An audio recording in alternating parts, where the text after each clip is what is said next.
Hello সালামু sir. Sir colonel Rajib বলছি sir. Rehan আপা একটু কথা বলতো sir. Over to her sir. কে? রেহান আপা।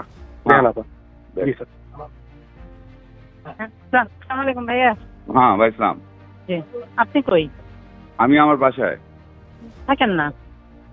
থাকবো না। হ্যাঁ ঠিক আছে। জাতিসংঘ শান্তিরক্ষী মিশনে দক্ষিণ সুদানে কমান্ডার হিসেবে নিয়োজিত সামরিক কর্মকর্তা কর্নেল জি.এম. রাজীব আহমেদকে নিয়ে প্রশ্নের সৃষ্টি হয়েছে। সরকারের এই নিয়োগদান বাংলাদেশকে ঝুঁকির মধ্যে ফেলতে পারে। কর্নেল রাজীব ক্ষমতাচ্যুত প্রধানমন্ত্রী শেখ হাসিনার সহকারী সামরিক সচিব বা AMSPM ছিলেন। দায়িত্ব পালনকালে তিনি ২৪-এর ছাত্র গণ অভ্যুত্থান দমনে অবৈধ নির্দেশ পালন করে মানবতা বিরোধী অপরাধ করেন বলে অভিযোগ পাওয়া গেছে।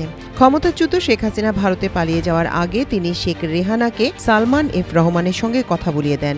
ওই কথোপকথনে সামরিক শাসন জারির প্রসঙ্গ আসে।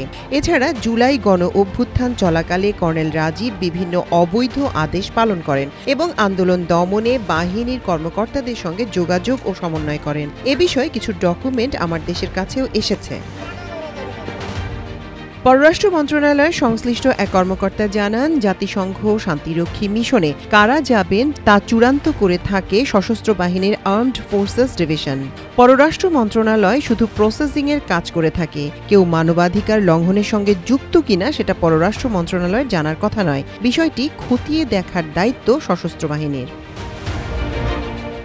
রাষ্ট্রবিজ্ঞানী অধ্যাপক ডক্টর দিলারা চৌধুরী কর্নেল রাজীবের বিষয়টিকে অত্যন্ত গুরুতর আখ্যায়িত করে বলেন, মানবাধিকার লঙ্ঘনের সঙ্গে জড়িত এমন একজন কর্মকর্তাকে কিভাবে জাতিসংঘ শান্তিরক্ষী মিশনে পাঠানো হলো তা আমার বোধগম্য নয়।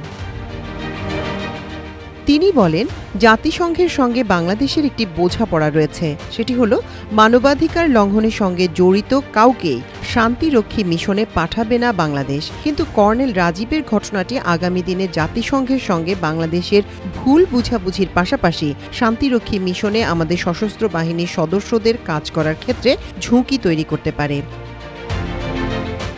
অধ্যাপক দিলারা চৌধুরী আরও বলেন, আন্তর্জাতিক অপরাধ ট্রাইব্যুনালের উচিত জাতিসংঘের প্রতি আহ্বান জানানো, তারা যেন বিষয়টি খতিয়ে দেখে।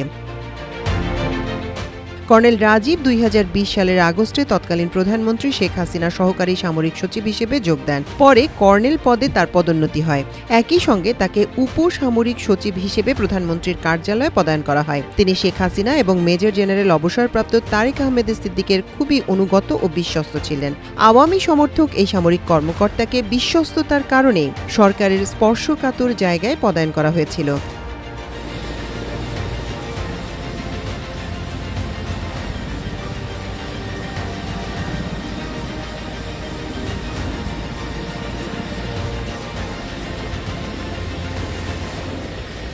জানা গেছে, শেখ হাসিনা যে সামরিক বিমানে করে দিল্লি পালিয়ে যান, ওই বিমানে অন্য কর্মকর্তাদের সঙ্গে কর্নেল রাজীবও ছিলেন। শেখ হাসিনাকে দিল্লি পৌঁছে দিয়ে ওই বিমানেই দেশে ফিরে আসেন তিনি। কর্নেল রাজীব ৪১তম লং কোর্সের একজন অফিসার। তার পরিচিতি নম্বর BA 5929। In making him or her into a 30 person. বর্তমান অন্তর্বর্তী সরকারের ঘোর বিরোধী একজন কর্মকর্তা হওয়া সত্ত্বেও প্রাইজ পোস্টিং হিসেবে সরকার তাকে জাতিসংঘ শান্তিরক্ষী মিশনে পাঠিয়েছে বলে জানা গেছে।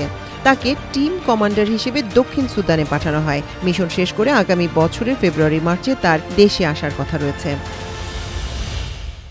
সাবেক সেনাপ্রধান ইকবাল করিম ভূঁইয়ার ফেসবুক পোস্ট থেকে জানা যায়, সেনাপ্রধান থাকাকালে গুমসহ বিভিন্ন অপকর্মে জড়িত সেনা কর্মকর্তা মেজর জেনারেল বরখাস্ত জিয়াউল হাসানের বিরুদ্ধে ব্যবস্থা নিতে চেয়েছিলেন ইকবাল করিম ভূঁইয়া। তবে উপসামরিক সচিব কর্নেল রাজীব সহ প্রধানমন্ত্রীর কার্যালয়ের সামরিক কর্মকর্তারা তাতে বাধা হয়ে দাঁড়ান।